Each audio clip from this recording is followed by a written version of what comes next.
Brut, pétrole, thé du Texas, or noir, bitume, goudron, peu importe comment vous voulez l'appeler, le pétrole fait partie de nos vies. Parce que non seulement il sert à fabriquer l'essence, bien sûr, mais bien d'autres choses, que ce soit des parachutes, aux valves cardiaques, aux téléphones portables, aux bardeaux de toiture, aux balles de golf, bref, la liste est presque interminable. Vous avez remarqué que dans ce balado, on consacre beaucoup de temps à l'étude et au partage de nos travaux sur le pétrole. Notre objectif n'est pas de vous transformer en négociant de contrats à terme sur le pétrole, mais plutôt de leur offrir une perspective un petit peu plus intéressante, c'est-à-dire le pétrole en tant que boule de cristal. Bonjour, je suis Pierre-Benoît Gauthier, vice-président adjoint à la stratégie de placement à IG Gestion de patrimoine. Joignez-moi chaque semaine alors qu'on explorera les différentes tendances qui influencent les marchés. C'est la semaine du 22 janvier et encore une fois, les marchés sont en mouvement. Les prix de l'énergie offrent un aperçu inestimable d'une multitude d'indicateurs économiques. Ils nous éclairent sur les tendances futures de l'inflation, la demande mondiale et les risques géopolitiques. S'il reflète globalement l'état de l'économie mondiale, son impact sur l'économie canadienne est particulièrement profond. Comprendre le pétrole, c'est ouvrir la fenêtre sur les forces économiques qui façonnent le monde. D'ailleurs, qui n'est pas curieux aussi de connaître les futurs prix de l'essence? Dernièrement, il s'est passé quelque chose de plus intéressant dans la dynamique des prix du pétrole. En fait, c'est pas qu'il s'est passé quelque chose d'intéressant, c'est qu'il ne se passe rien. En effet, malgré plusieurs forces qui laisseraient penser que le prix du pétrole devrait augmenter, le prix du brut s'est simplement maintenu. S'agit-il d'une opportunité ou d'un risque? Regardons ça de plus près. Tout d'abord, examinons la production. Avant la COVID en 2020, les États-Unis disposaient d'environ 675 plateformes pétrolières actives et produisaient 13 millions de barils par jour. Aujourd'hui, ils ont baissé à 500 plateformes, mais la production est passée à 13,13 millions de barils par jour. Donc, autrement dit, on a une baisse du nombre de plateformes et une augmentation de la production. Au cours de cette période-là, on a donc assisté à une augmentation très importante du nombre total de barils, ce qui montre à quel point les progrès technologiques dans l'extraction du pétrole ont amélioré l'efficacité. Mais est-ce que ça peut durer encore longtemps? Les États-Unis pourraient bientôt atteindre les limites de leur efficacité de production, ce qui pourrait entraîner un plafonnement. Et par ailleurs, le nombre de plateformes peut certainement augmenter, mais ça pose des problèmes particuliers. D'où va venir la main-d'œuvre avec un taux de chômage de 3,7 % aux États-Unis? Au niveau mondial, l'offre et la demande de pétrole sont relativement équilibrées. Selon les estimations de l'administration de l'énergie du ministère américain, l'offre et la demande mondiale se situent à moins d'1 demi-million de barils par jour. L'écart, bien sûr.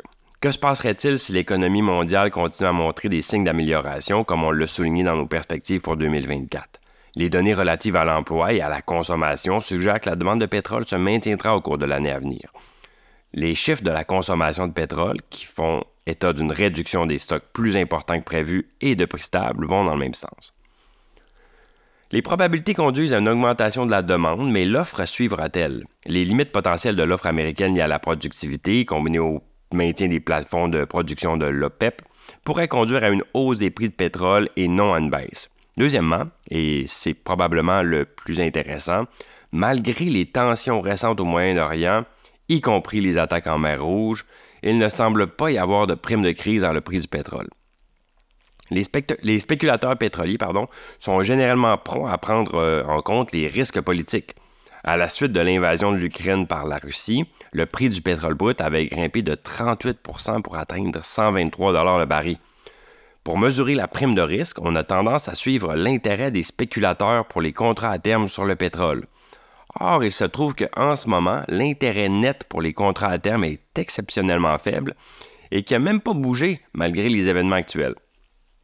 Ça suggère donc qu'il n'y a pas de prix de guerre dans les prix du pétrole en ce moment, ce qui est un peu étrange. En même temps, on n'exclut pas que ça puisse réapparaître à tout moment. Le sentiment des investisseurs est assez inconstant de ce point de vue-là. Le marché du pétrole, c'est donc un microcosme de l'économie mondiale. C'est pas seulement une matière première, c'est un baromètre de la santé économique. Le prix du pétrole, qui est relativement stable, nous indique que d'un point de vue de l'économie mondiale, les choses vont assez bien. Mais où allons-nous maintenant? Sur la base des facteurs mentionnés, on pense que la tendance la plus probable pour les prix du pétrole est à la hausse tout au long de l'année et que les prix du pétrole pourraient être une espèce de ressort là, qui attend de rebondir. Les prochaines semaines devraient être intéressantes. Le pétrole, en tant que boule de cristal de l'économie, a toujours une histoire à raconter et une surprise dans sa manche. J'espère que ce balado vous a plu. Si c'est le cas, partagez-le à vos collègues et amis et on se dit à la semaine prochaine.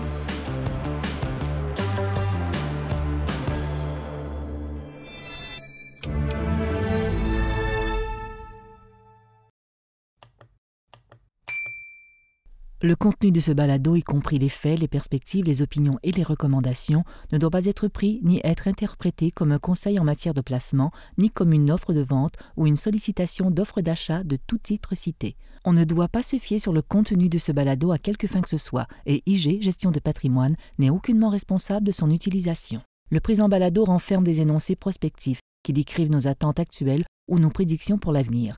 Les renseignements prospectifs sont assujettis à des risques, incertitudes et hypothèses pouvant donner lieu à des écarts significatifs entre les résultats réels et ceux exprimés dans le balado. Nos opinions sont susceptibles d'être modifiées en fonction des conditions du marché. Les placements dans les fonds communs peuvent donner lieu à des commissions ainsi qu'à des frais. Veuillez lire le prospectus avant d'investir. Les fonds communs ne sont pas des placements garantis, leur valeur varie fréquemment et leur rendement antérieur peut ne pas se reproduire.